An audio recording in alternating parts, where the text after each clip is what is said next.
a lot of people who have served their country, continue to serve their country. You got great military bases here. I've served in a number of them. I was in Treasure Island in San Francisco for a while. It's now closed. I was in Long Beach, and I was down in San Diego. I trained in Coronado before I went over to Vietnam. And I'm proud of those veterans of that service.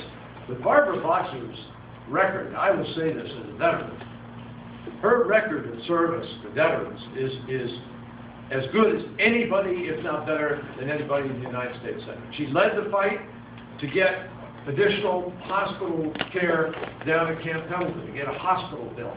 Actually, Charlie Fiorina, who opposed the Recovery Act, opposed this money for veterans.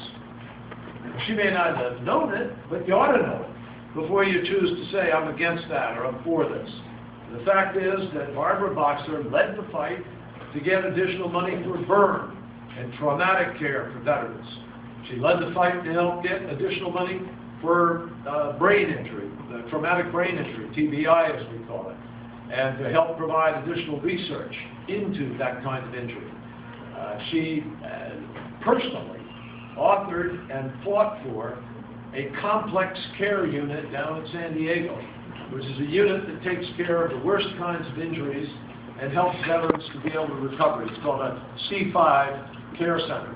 We only have about 5 of them in the country, but she fought to make certain that one of them is down there in San Diego. She fought for additional housing for active duty personnel down in Coronado at the North Naval Air Station.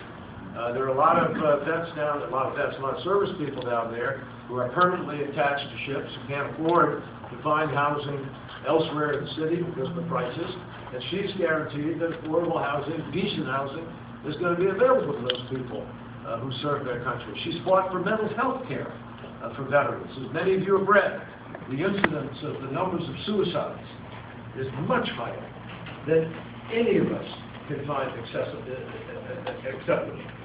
And the stress that has been placed on our troops because of 4 or 5 deployments is as significant as the stress at any time. She has worked to make sure that there is counseling available, that there's additional mental health care coverage for those guys while they're in the service. So I tell you, look at every aspect of what she's done. She voted and helped pass the most significant GI Bill and GI Bill expansion since the original GI Bill was written. And now, because of that, a whole new generation of people who choose to serve their country are going to have the ability to go on when they get out and get educated and go out and be part of the mainstream workforce of the United States of America. Barbara Boxer, does better than some folks who are in fact veterans in the United States Congress.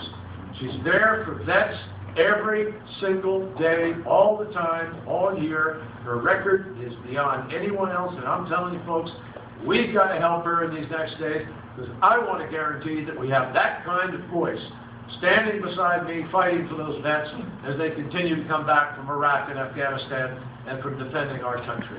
They deserve that.